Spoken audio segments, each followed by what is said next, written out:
Hello and welcome back to Special Ed on Special Ed. I'm your host, Dana Jonson, and today I have a great guest, Dr. Gwendolyn Martin, or Dr. Gwen, as she likes to go by. Dr. Gwen is a licensed professional counselor, former special education teacher, school counselor, and college professor who has dedicated her career to serving the most vulnerable and high needs populations. Through her ventures, Dr. Gwen's Counselor Cafe, LLC, and Coastal Crossroads Counseling Solutions, LLC, she offers practical self-care training products and solutions to combat burnout, compassion fatigue, and stress while providing quality mental health services to children and their families. An advocate for self-care and balance across professional, physical, mental, and spiritual realms, Dr. Gwen brings a wealth of experience in addressing learning disabilities, ADHD, and emotional and behavioral disorders, and in fostering resilience and wellness through her publications and presentations globally. As we explore the emotional and behavioral needs of children with special needs and the role of counseling in special education, Dr. Gwen's profound insights promise to enlighten and inspire our listeners, underscoring her belief in treating every individual as unique and deserving of unconditional positive regard. Thank you, Dr. Gwen. I'm so glad you came to join me today. Thank you for having me. I'm excited to be here. Before I get started, as everybody knows, I need to play my disclaimer, so let's get that out of the way. The information in this podcast is provided for general informational and entertainment purposes only and may not reflect the current law in your jurisdiction at the time you're listening. Nothing in this episode creates an attorney-client relationship, nor is it legal advice. Do not act or refrain from acting on the basis of any information included in or accessible through this episode without seeking appropriate legal or other professional advice on the particular facts and circumstances at issue from a lawyer or service provider licensed in your state, country, or other appropriate licensing jurisdiction. All right. I'm psyched to dive into it, Dr. Gwen. I would love to start with your background. How did you get to be Dr. Gwen and the Counselor Cafe and the Coastal Crossroads Counseling Solutions? Where did all this start and how'd you get here? When I talk to people, I generally say it was a natural progression. So I will say, though, when I first went to college, I was going to be an English teacher because I've always been an avid reader and love to read to this day. But I got to school and I decided, I don't want to read the stuff that they want me to read in the time that they want me to read it. It's not even things I'm passionate about. So I started taking psychology courses and found that I really like taking those courses. And so I changed my major to psychology. At the end of my program, they had this new program. I was one of the first people to go through it where you would get your undergrad in psychology, but you would be certified in behavior disorders so you could then teach special ed. So you took bachelor's level psychology classes, but you took master's level, all the courses that you would need to be able to teach behavior disorders. Kids with behavior disorders at the time is what they called it. So I got into that program and it took me back to my love of teaching. So I was able to teach, but the focus was different. So I started out as a special education teacher in the late 90s.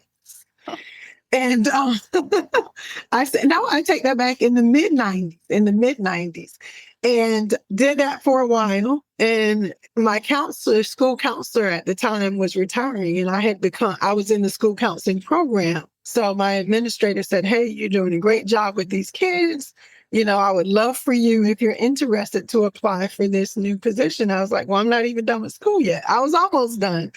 It worked out to where I was able to transition into that position. So it took me from just caring for the students in my class to now I had an opportunity to care for the kids in the school, as well as the adults and all the other parents. And so that was a great progression. And so I did that. So that put me at a master's in school counseling. I went back to school and got a specialist degree in clinical mental health, or community health is what they called it at the time. And worked a little in a nonprofit with some domestic violence and co-therapy, substance abuse, and all this while I was still working in schools. And then I decided, well, if I'm going to be in the school, a natural progression is to do leadership. So I went back and got a doctorate in leadership, educational leadership. And so I spent about 20 so years doing school counseling and did some educational administration at that time too, and the clinical practice. Also worked at the college at that time. So, Busy. You've been very busy. right. I worked with students who were going into school counseling as well as the clinical setting. And 2 years ago, after the pandemic, when we went back to school, because right before the pandemic, I had transitioned back to working with kids with emotional and behavioral impairments. And after the pandemic, I just felt like there wasn't as much focus on the emotional and mental health needs of not only just the kids, but the staff too. It was like, let's just get back to, academics, and let's do it harder and faster, and let's bridge these gaps. And I just felt like people were still struggling and suffering. And I was like, if I don't make another lesson plan ever, you know. And so that was my catalyst to go ahead, and I opened up the private practice here in Savannah, where I still primarily serve adolescents and teens, but I do see a few adults in the practice as well.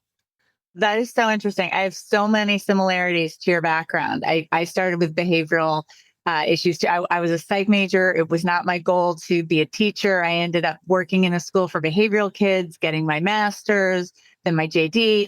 I totally get with what you're saying. And particularly, I love what you said at the end about COVID, because I actually was just on somebody else's podcast saying, one of the primary things I see in my office post COVID is emotional issues, emotional and behavioral issues. And I feel like, and we'll get to some of that because I have more questions for you, but this just made me think of it, is that I felt like, for lack of to really like simplify it, the mean kids when it came out meaner and the fragile kids came out more fragile, and the teachers were asked to just forget about it and move forward as if nothing happened. And I think like the whole, I haven't even talked about what parents went through. I think the whole combination has just created such a different issue in our school districts, just a completely different level of stress that hasn't been properly addressed. And I'm not saying schools haven't tried. I just don't know that they're capable or have the staffing to address all the issues that need to be addressed post COVID, and I think a lot of them are just like, we just got to plow forward, because they do, they have obligations and they have to plow forward, and it's just become a mess. So I'd like to start with understanding emotional and behavioral needs in special education, because there was a time back in the day where I had to convince schools that a child's behavioral or emotional issues were actually educational, that there was an educational component that had to be addressed in schools. And now the good news, I guess, is that I don't really have to prove that anymore. There's, if a kid can't make it to school, there's something school related, right? They can't get anything done. But I know that there are a lot of issues pertaining to emotional and behavioral, that there might be the small piece that's medical over there, but a lot of it does impact their education. There's a lot of educational impact.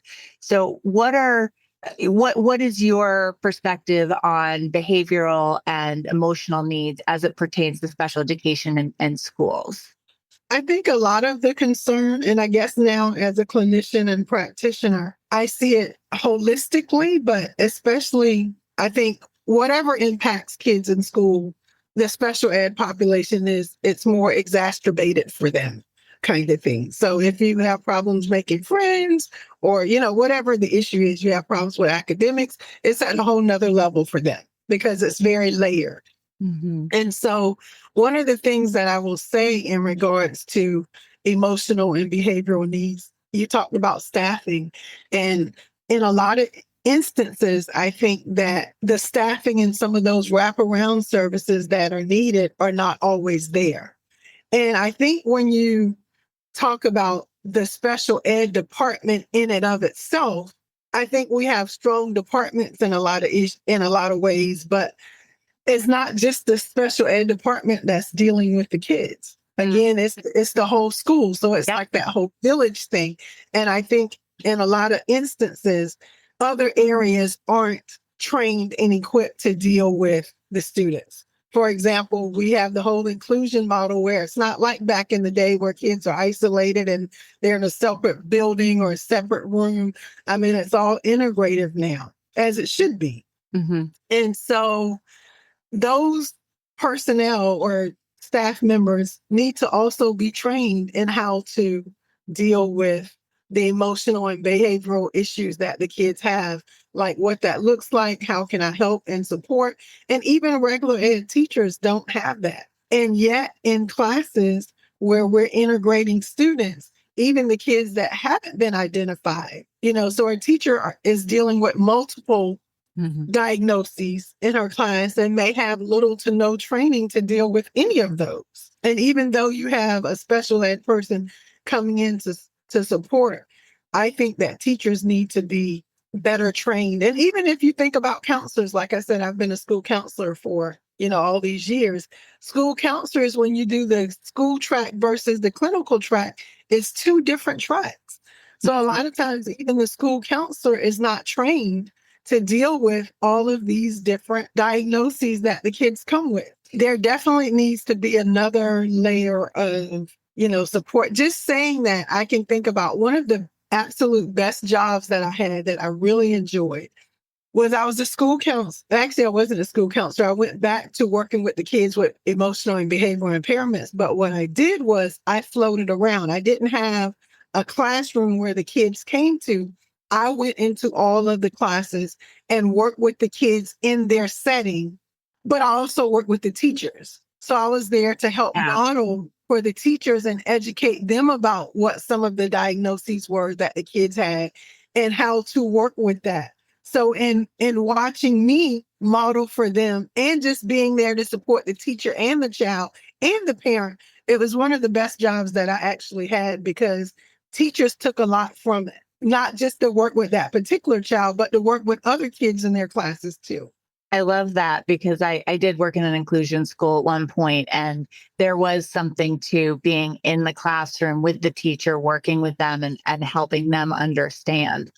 I also think, and when I hear you say, that we're all included, like we should be, but like you said, we don't have the supports to do it right. And that's really what it comes down to. Kids do not learn in inclusion by osmosis. That's just not how it works. And a lot of teachers, regular ed teachers, have very, very little training in the area of special ed or differentiated instruction or any of those pieces. So one of the challenges I saw was for some teachers, they were great. They were like, I want to learn, teach me, what should I do? Some of them have more of a background.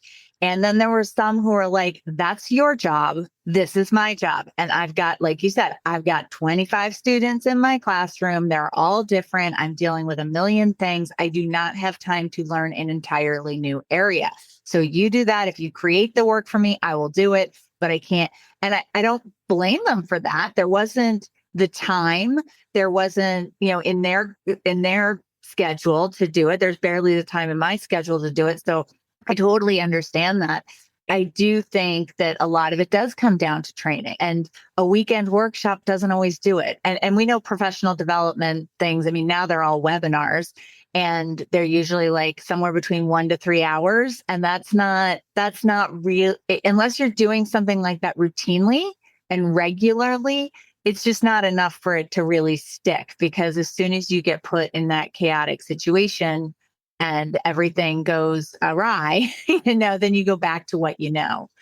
Unfortunately, what happens is those teachers who are, like you said, really good at that may have a background or just really good at classroom management and behavior management and structure, which a lot of the kids need, get inundated with all of the kids. Mm-hmm. It's like, because the teacher is so great, but then the teacher gets burned out and they become a little resentful. Like, yes, I get punished for doing my job well. Right. And so now I have all of the kids every year. And meanwhile, my colleague next door doesn't get any or very few, because like you said, they don't make those adjustments and they don't want to learn and they don't want to deal with it. Right. And when you give it to them, you feel like the kid is suffering more for being in there than it's worth to go back and forth. But then, because even with training, some of it's just mindset. They don't want to be trained. It's like, that's not what I signed up for. Exactly. And just because you're good at it doesn't make it less stressful or less hard. I think we Right. forget that just even if someone is just naturally good at all those adjustments, it's still overwhelming and it's still a lot of work. And we forget that. Are there common behavioral or emotional issues that you see, anything that you see more frequently, maybe now than you did before? Absolutely. I actually get a lot more referrals for kids very young. I see kids as young as 4 in the practice. But only if I won't say, if I can see them in the office, then I will work directly with the students. If it's someone that's outside of the area, because there's not a lot of people that work with kids in this clinical setting. And so we're much harder to find.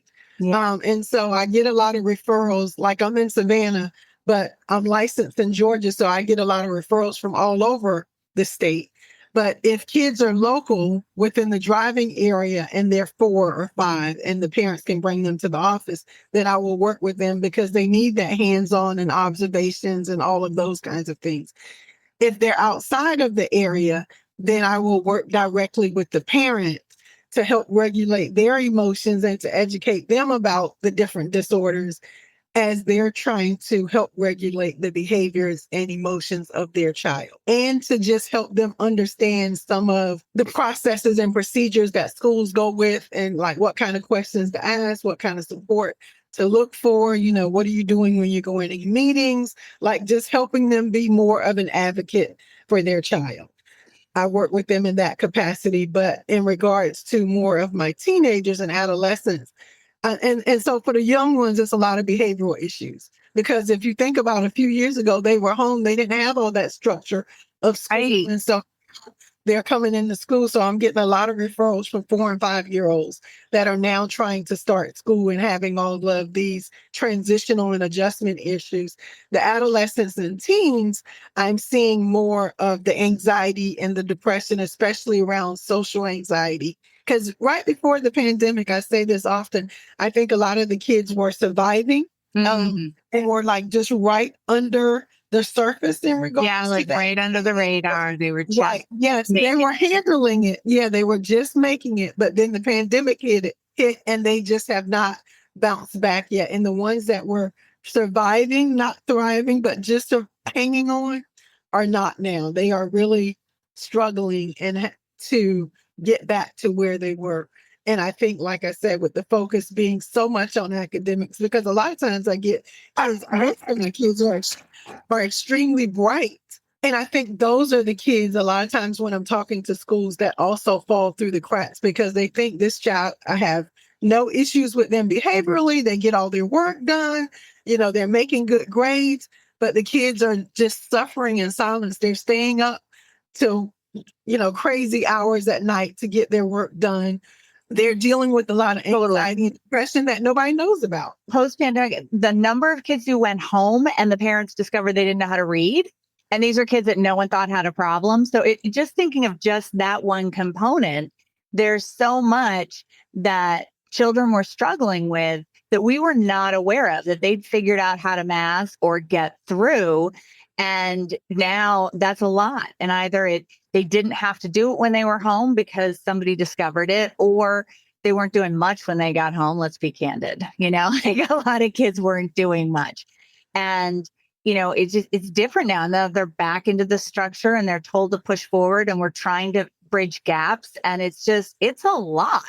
It's a lot. And schools don't have the resources to properly evaluate and identify kids, I'm finding, like at least where I am, a lot of it comes down to who has a lawyer or who has an advocate, because they don't have the resources, they don't have the money, and they can't help that, but they still have the obligations, right? So it becomes a whole thing. I love that you work with the parents, because I think we all forget as parents how much stress it is and how hard it is. I remember a friend saying, or a colleague, who's also a friend, saying to me, who's your advocate? Because I have 5 children who all had IEPs for vastly different reasons.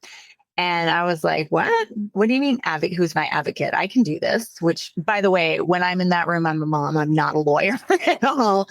But I was like, what are you talking about? She goes, you can't do this all by yourself. You have too many kids. Like, you have to have somebody with you.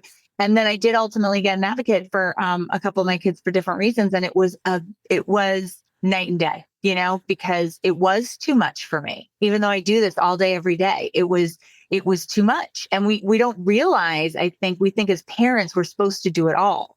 So we don't realize how difficult this is. And if we complain about our kid with disabilities, don't we sound horrible, but it's hard. And I think as parents or, even as educators, like you don't know what you don't know. And so having someone there to like support you, because oftentimes, and now I'm on the other side of it as being a SPED teacher, at times it was like, why would the parent not tell you this? Why would they withhold that information? In a lot of instances, it's not like it's purposeful that they're withholding that information. When I'm talking to them, I'm like, yeah, well, is that something that you communicate with the teacher at school? I hadn't even thought about that I need to tell the teacher or that I need to tell the school. Some instances, they are being a little deceptive, but in a lot of instances, they just had not even thought about, it wasn't on their radar that this is something that I need to share with the school, because they're thinking this is the medical side, that's the school side. Right. It really just does not cross their minds. And I'm like, this is something that the school needs to know, especially before they even get to SPED, even when they're going through that RTI process or SST or whatever it is, whatever process that the school has. Like if they know that the kid has some of these issues, there are supports within the school that the school can be providing that they don't know to provide because they don't know that it's a need. Exactly, because they don't know that background. And that's absolutely right. And even parents in my office sometimes will leave out something major. And I'm thinking, how could just didn't dawn on them? Like, this isn't my lawyer doesn't need to know that. That's something completely random and different. And, and I get it, but it's, giving the whole picture of the child. And you're right. Not every teacher is communicative like that. Not every parent wants to share everything for a lot of reasons. And I get that. But as a rule, I just don't think we understand as parents exactly. I mean, I've had the fortune of being a teacher and a parent and the advocate as an attorney, but so I've seen it from different perspectives, but most people haven't. And they don't get that, this run to the ER over the weekend might be important for the teacher to know. You know what I'm saying? It's funny that you say that, because I work with parents too that say, I've been a special education teacher, but like you said, when you're in that room and it's your child, you're just the mom. Because I'll have some of them and I'm working with them and they're like, oh my God, like I feel horrible. Like I know this stuff. Why would I not? Ask these questions or, advocate for my child in that way. And it's because you're in a totally different mindset when you're in that room. You're not the SPED teacher or you're not the whatever it is. Mm-hmm. And so you do need someone to kind of remind you of those things that need to be topics of discussion or part of the process and procedure. I just had a conversation with the parent recently. And so that's very relevant when she's like, I can't believe all this was like, it didn't even dawn on me that I should be asking these questions or like a part of this process. And I was like, well, you shouldn't. I'm not saying that to make you feel bad. Right. Right. Like these are things that need to be addressed. Exactly. And I think, the other piece is how an issue presents at home might be very different than how it presents at school, which then adds another layer of complexity, because a child might be doing one thing in school and parents saying, I never see that. I've never seen that. And then they're doing some other behavior at home and the school is saying, I don't ever see that. But it's often because some of those underlying issues are presenting differently. And we're trying to look at the exact same action in this environment and say, well, that exact action doesn't happen here. So therefore, they don't cross over. And I think that can be even more confusing sometimes. What about behavior management and in home and in educational settings? Because I find that a lot of times parents I represent, there'll be some very strict behavior management process in school and the parent doesn't know anything about it, or it's not being consistent at the home, or vice versa. How do you bridge that gap? Because I know that one of the things I do is there is this little thing called parent training that is a related service that parents can get through their child's IEP. if they need to learn about and understand what's going on at school and carry it over to home. Because kids who have completely different environments at school and completely different rules at home, that's very different for a child and hard for a child to navigate. So how do you try and work that gap with families and schools? Well, one of the things I can say when I was in schools as a special education teacher, one of the things that I would do early on in the year, like around one of those first times with parent conferences, is well, let's back at the very beginning of the year. I would send out a newsletter, and sometimes in that newsletter, it would say like what my processes and procedures were in regards to classroom management and what the expectation was and all of that, and also talking to the parents about that. But one of the things that were most impactful is I would have what I called a chili chat, and so while when the kids were at lunch. And it worked out really well when my planning was backed up to my lunchtime because I had that huge block of time. But I would just make a big crock pot of chili with all the toppings and, drinks and a little dessert. And it was just me and the parents. But I would invite them into the classroom and talk about some of the ways that I manage behavior in the class. I'd show them like my calm down corner. We talk about all of the things that were in the calm down corner, how I utilize the calm down corner, how kids could utilize it, what their structure and expectation was when they came into the class, like all of these things that I would do. And the parents were always like, wow, like, even for establishing some of those expectations at the beginning of the year, I'm like, I'm not going to be disrespectful to you, but I'm also not going to allow you to be disrespectful to me. So, I would tell the parents, like I'd model that for the kids when they would start, their voices elevated or they're being disrespectful, I would just walk away. Cause I'm like, you teach people how to treat you.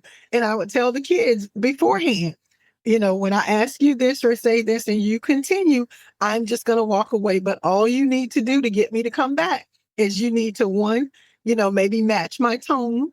So bring your voice level down and sometimes ask for me to, after you've had the time to like regulate yourself, to say, Dr. Martin, I need help. I'm always going to help you, but I'm not going to help you when you're being very disrespectful. Like, that's not how this works, kind of thing. And the parents would be like, at home, we're always on level 10, because they feed off each other. So when the kid is up here, they're up here. And I'm like, yeah, but you're the adult and you have to help them manage that. So when they go high, you actually have to like regulate yourself. And sometimes for you, that may be walking away. So we may talk about that whole fight, flight, freeze thing. This might be a time where everybody freezes, and so I show them how I utilize those things in class. And a lot of times the parents are like, they'll say, nobody teaches you this stuff. No. Like the kids don't come with manuals. At all. And No. oftentimes the parents are doing the best that they can, especially when there's multiple kids. And it's very easy to just give in to some of those behaviors because I can't deal with it right now because all these other things. But again, you're teaching the child too how to treat you. So if you say no, no, no, and they ask you 50 times and you're in the middle of something and it's yes, they're going to ask you 50 times every time because they know on the 51st time, you're going to say yes. And if you establish that pattern, it's going to take a long time to end it. So you can't just suddenly stop giving in and expect the kids to follow. It really is consistency. Consistency really is what they need. Right. And sometimes telling them when you're trying to implement these rules and routines, oftentimes it may get worse before it gets better. But I talk to them about that, like, but tough it out. That first time they are going to, you're going to draw the line in the sand and they're going to come charging across it. So that first big meltdown is going to be huge. It's going to be a huge meltdown. It may last really long, but I'm telling you, persevere and push through because it might happen more than once. However, when you get through it and they see that you're not backing up and like, this is the expectation, they will start to change that. But, if they throw that tantrum and you give in because you can't do, so sometimes you have to talk that parent into being mentally strong. Like, this is going to happen. What are some things that you can do to regulate your own self when this happens? Because I'm telling you, it's coming. Yeah. So, No, that's so true. I always think of it as children need boundaries, right? They don't need you to give them what they want. They need boundaries and they're trying to figure out where they are. So if you instill new boundaries that they're not used to, they're going to push so hard against them because they are just like, maybe this isn't it. And it's not them being, malicious, that they have some issue with just trying to figure it out. Class, we would have like, we didn't necessarily have class rules, we had family values. So they would say, well, that's not what my family does at home. Okay, well, you have two families. You have your school family and you have your home family. Now, I can't dictate what happens at home, but this is how we do things at this home. And so, and I say, if you like how some things are happening here, maybe you can help your family transition some of these, it's that whole book, home and school, that's the rule. Home and school, that's it. Like, do I have to act this way at home? And sometimes when I have conferences with parents, they're like, oh, well, we need to start doing that at home. And the kids are like, because their eyes get really big because it's like now the gig is up. The season is out. And like, if you can do this at school, then you also can do this at home. And sometimes the parents like, I hadn't even thought about that. And who knew that he could do all these things that's happening at school? Because I don't see that at all at home. But then helping the parents see how they play into that too. Because these are, like you said, boundaries in the structure and routines and schedules that I have at school. And if you don't have that at home, then everybody's just kind of doing whatever it is they want to do when they want to do it. Yeah, no, that made me think of, I remember putting up little signs in each room, what the rules were for the room or cleanup or whatever. And a friend of mine saw it and she was doing it too. And then the child was over for our house for a play date. And I heard my son and his friend being, did your mom start this or did mine? Do you really think they talk? And it was like, when you're saying the gig is up, it's like, yes, we do all talk to each other. We do try to help each other. Yeah, no, that's great. And I love the chili chats. I think that's amazing because I mean, imagine if all parents could fully understand what's going on in their child's classroom and how the teacher's having success or the teacher understanding what goes on at home too, because having that consistency can be so much easier for the child even because they know their expectations everywhere they go, but having to shift all the time can be really difficult. And I also feel that, or I know for me, I'll speak for myself as a parent, is sometimes I get so caught on something that I just can't let it go. And maybe it's something I need to let go. Like maybe I shouldn't be flipping out over this one little thing that they're doing because it's driving me crazy. I have to find a way to, care less about that. Right. And just sort of let that go and focus on some of the important things. And I think figuring out what those pieces are, as you said, kids don't come with a manual. So it's really hard for parents to figure that out. What about go put on your school counselor hat? What does a school counselor do with children? Because I hear parents tell me all the time, like, well, I don't want them getting therapy from, school. And I'm like, well, that's not necessarily what it is. So help me understand what is the role of the school counselor and what are they doing when we have that 30 minutes a week of counseling or those check-ins or whatever it is. So some of that, like you said, the check-ins, which I think the check-ins are great, especially for kids that have behavioral issues or even some academic issues. So the check-ins are more of the progress monitoring kind of thing. That's more of the data collection. That's more of setting the kids up for success. A lot of those check-ins happen first thing in the morning. It's like I'm going to go check in with him or her, greet them, talk to them about having a good day, reinforce what it is that they're supposed to be doing, all of that. Some of the check-ins, for example, like I talked about was with the progress monitoring. If I was meeting with a child that a teacher may have referred for, let's say, just problems with focus and attention, always out of his seat, always whatever. So let's say I set up a checklist with the student, put them on a behavioral chart or something like that. So I would go around and try to teach the child how to self-monitor and also work with the teacher and not giving that so much energy. If the function of their behavior is the focus and attention and you're calling their name 50 times a day. They don't care if it's negative attention there. You're feeding the monster, kind of thing. And so just teaching the teacher maybe to use a lot of nonverbals. And with the child, maybe having that sticker chart there where it's visible. So a lot of times I'd come into class and I just give them the thumbs up, like I'd look, and the kids would know after I'd come in, they would ease the little chart out, not say anything. They'd put it on their desk. I'd check it, give them the thumbs up, keep moving through. So I'm just coming to check in, and I would especially check in during those times that were most problematic for the child. So that expectation where they know that I'm coming at some point, and I try to mix it up throughout the day. And even the other kids are, with after a while, because they kind of see that I'm coming through, they would all give me a thumbs up, like, yeah, he or she's having a good day today. Or sometimes they want to tell me, and I just hold up my hand like, not now. That's not for you. That's for him to, you don't have to tell me what he's doing or not doing. He has it and the teacher has it. But thank you. But I let them cheer them on when they were doing good. So that check in and check out could be really good. The thing is that, counselors are a lot of times putting out fires all day, so they don't always have the time to do that. But during that 30-minute time, it's a lot of social skills kinds of things happening. So, if it's, let's say the child is having problems with hitting or making friends or, whatever it is, it's more social skills kinds of things that they're working with the child, maybe individually or even like in small groups. And sometimes trying to get to what the root of the issue is so that maybe they can work with the parent or teacher or pull together.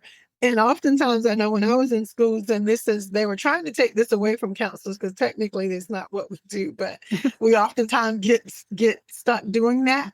It's like I was in charge of the student support team. So that was kids who were referred for the academic and behavioral issues. And so sometimes just talking about what some of those issues are and getting to know the kids so that when I went into the meetings, I had a frame of reference aside from just the paperwork that I'm working with this child individually, and also to see them in that individual setting, but also to see them in that group setting too, and then the larger classroom setting.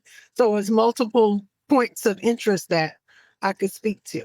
Yeah, I find that when schools have a missing component or they need somebody to be running the support, it always goes to the school psychologist. That's always the first stop, right? Or counselor, because a lot of schools don't have school psychologists. Psychologists, most schools don't have just one. The psychologist is dealing with multiple schools. So the psychologist is generally always a part of the team, but a lot of that ends up falling on the counselor. And the problem with that in some instances is that, I say when I became a counselor 20-something years ago, the expectation, or not the expectation, the requirement was that you had to have taught before you became a school counselor. And that's no longer the case. So a lot of times you have school counselors that don't have a teaching background. And so that's a huge bridge to gap. That's interesting because my son wants to be a school counselor, and he just got into a program where he can do 5 years instead of 4 and leave with a master's in teaching so that he could teach while he goes back to be a counselor. And I was like, that's great. Like, then you could do, then you'll have that experience in the classroom. So you won't be so disconnected and making recommendations that don't make sense because you haven't been in the classroom. So I love that because I think anyone in the school, teaching a classroom on your own is a unique experience. Right. And if you don't understand that you could teach and be like, well, I don't do it this way. I don't do that. That's one thing. But at least you're in the classroom and you have that experience because it is a different animal. Not only that, you have the credibility of the staff that you're oftentimes, as the counselor, trying to work with and offer suggestions. And like you said, if you're offering suggestions and people are looking at you with the side eye, like, what are they even talking about? Like, they don't kind of thing. Exactly. Right. So having that, I think, gives you a lot of times that credibility with the teachers, and you are making suggestions and recommendations that really make sense. Mm-hmm. And that will help them. Right, because you've been there and you can empathize with them, but also you can see the big picture about things. And so one of the things too with going as the scout counselor going back into the classes to work with teachers, oftentimes when I make recommendations, and I use this often when I'm doing staff development training or other things, something as simple as giving a nonverbal cue, right? Mhm. So so you can't just give a nonverbal cue and expect that the person knows what it is that you're saying. But so if I make the recommendation for a child who has issues with focus and attention, and their behavior, the function of their behavior is attention seeking, and I say, instead of calling their names 50 times, establish some nonverbal routine when they're off task, so you're not disrupting all the other kids too that have ADHD, because once you start talking, you've disrupted everybody. Right. So, for example, I say, go stand by the person's desk, and maybe, but you have to establish that before you start doing that. So you don't tell the student. They don't know what you're doing. Right. They don't know what you're doing. So you stand by them and you say, hey, when I come stand by your desk, it's because you're off task. And, that's the time that you can ask me if you're not sure what you're supposed to be doing, or you don't know how to do it. Or if you do know how to do it and you just found yourself daydreaming off task, just go back to work and I can walk away. If the child doesn't know, you can, let them tell you what they don't understand or whatever. And if they do, they'll just get back to work and nobody's been disrupted. But, one of them was like, I did what you said. I kept standing by his desk. And finally he was like, why do you keep coming for you? Because you didn't stop. So sometimes it's like you really have to spell it out too for the teacher. Something as simple as that. Because do they know what a nonverbal cue is? Yes. But do they know how to incorporate it and use it? Not always. Right. Not always. Right. And if you're giving those recommendations and you don't understand the dynamics of the classroom, you might not be giving the right instructions. You might not be, establishing that clearly. I love that. So at my desk. Yeah. So one of the things too, when we would have these meetings and make these recommendations, oftentimes, and to the teacher's credit, I think they often thought that they knew exactly what we were saying to do and go back and implement that. But when you're coming to the progress monitoring, what I would find is oftentimes when I went to the class to see the teacher actually implementing that, what they took away from the meeting was not the intent. So when you're coming back to these meetings and they're saying, I've implemented that strategy, but it's not working, if I'm actually doing the progress monitoring, I'm going in to see to make sure that what we said is actually happening. It wasn't working because it wasn't implemented correctly. And to the teachers, credit, they were doing the best that they could, and they thought that they were doing what was recommended, but they weren't, and that's why it wasn't working. Right. And I think, when I was in an inclusion school, I would sometimes say, what does that look like? What does that look like when you're doing that? Or what does the modified worksheet look like? Or whatever it was that they're doing, what does that look like? And I think, that's the same for families too, is what does that look like in your house? That's why some counselors will go to the house as related services. Not always, it's not always necessary, but I've had situations where they go to the house so that they can see what's going on and what the dynamics are. Not only look like, what does that look like? What does that sound like? What does that feel like? What does that feel like for you? What does that feel like for the child? What does that sound like? Right. Kind of thing. So look, sound, and feel. Right. So the teacher's frustrated already and they're getting more frustrated. It's not helping. Right. And same for families. I think you've covered so much stuff and I love it. Can you tell me a little bit about the differences between your counselor cafe and coastal crossroads counseling? What's the difference between those two things? Absolutely. That's a great question. So Dr. Gwen's Counselors Cafe actually started during the pandemic, or right before the pandemic, and it actually started as just it was never supposed to be a business.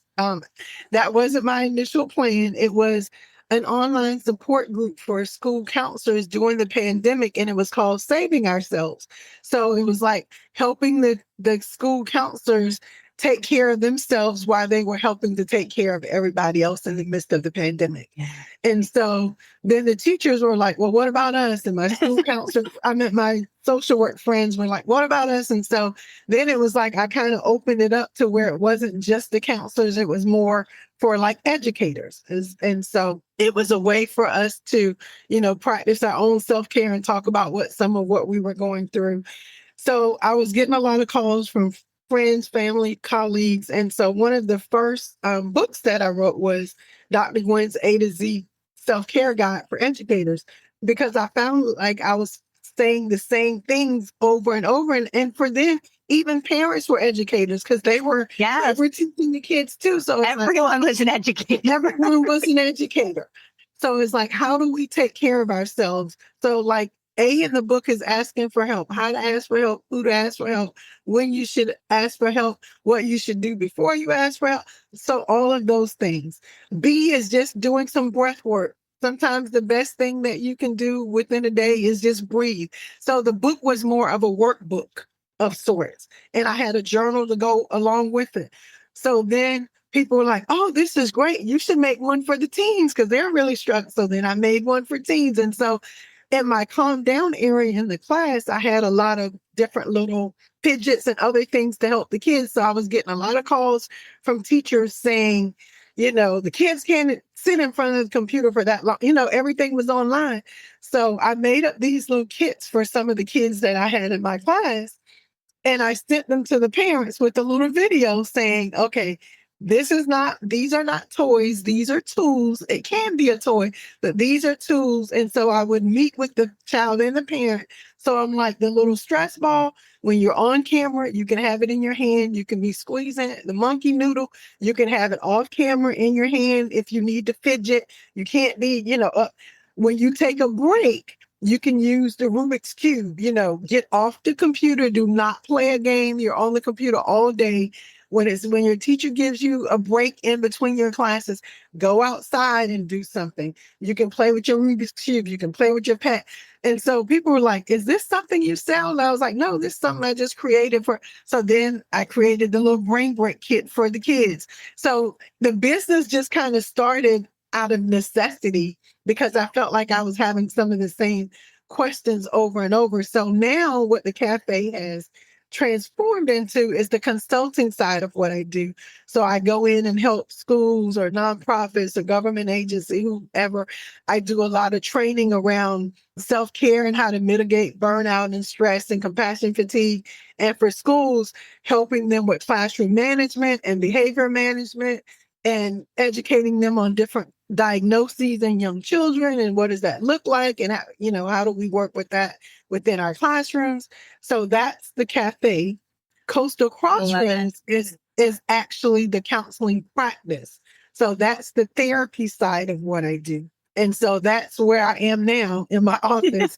And this is where I actually see kids and families. So this is the actual clinical side, the therapy where I work with clients. So one's the more of the consulting and the other one is the counseling.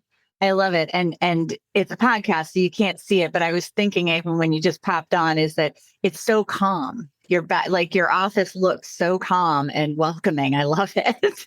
So that's wonderful because I think I love both sides of that. I love and what I love is the private counselors that you have all these backgrounds from the school world and that translates into being able to help both the student and the families as they navigate these systems.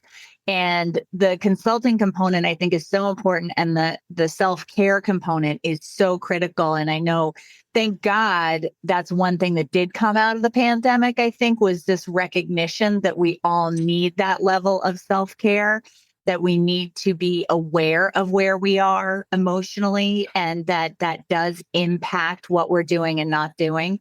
So I love that you're doing that for teachers, because I can't think of anybody who needs more self-care than teachers. I don't.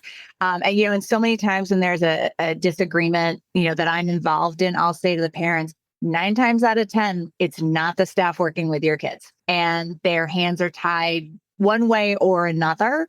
But as we've said multiple times in this conversation, is the resources aren't there. We're not providing the resources that most of the staff working with your child require.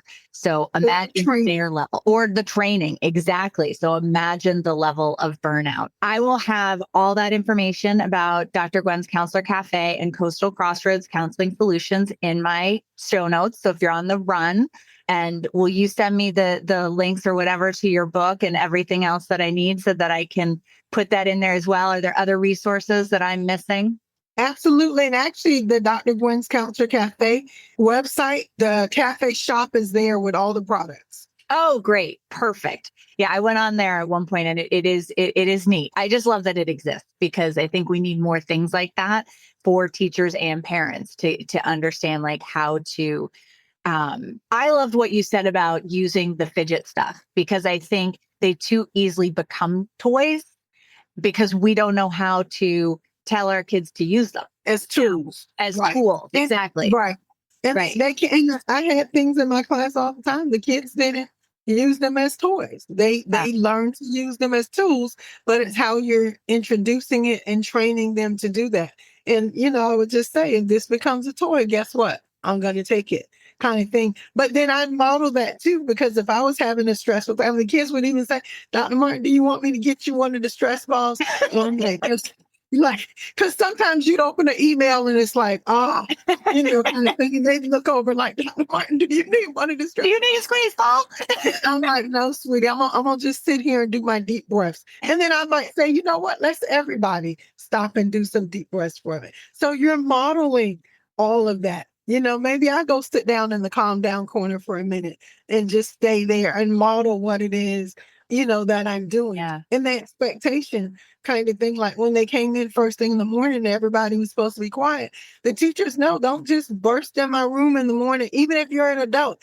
Everybody's in here quiet. So either you come to the door and call me to the hall if you need to talk to me about something, or you come to my desk quietly and we whisper, because you're disrupting the environment. And if the kids can't talk, I would tell my aides, if I say that, everybody's quiet, that's everybody kind of thing. You can't be talking to me and we be real loud and expect the kids, because we're modeling for them too. And so when we took a break, everybody took a break kind of thing. So can't tell you how many meetings I'm in where the teacher said, I had to take away the fidget toy because it turned into a toy, right? That the kids weren't using it. And I'm going to direct all of them to Dr. Gwen's Counselor Cafe. That's where I'm sending them in all my IEP meetings. I'm like, who knows how to use them? Dr. Gwen. Thank you. And if I'm teaching the kids that, yes. No, I enjoyed. This was great. Oh, this is wonderful. I so appreciate it. I love everything you're doing. I love all your energy that you brought to this and all the information that you provided. I wish there were a million more of you, but me too. Yeah, right. I know. You got to work on self-care too, by the way, get off those fidget toys and take care of yourself. But thank you so much for joining me, Dr. Gwen. I really appreciate it. Thank you for having me. Thank you so much for joining me today. Please don't forget to follow this podcast so you don't miss any new episodes, and leave a review when you have a chance. If there's anything you want to hear about or comment on, please go to my Facebook page, Special Ed on Special Ed, and find me there. I'll see you next time here on Special Ed on Special Ed. Have a fabulous day. The views expressed in this episode are those of the speakers at the time of the recording and do not necessarily reflect the official policy or position of any other agency, organization, employer, or company, or even that individual today.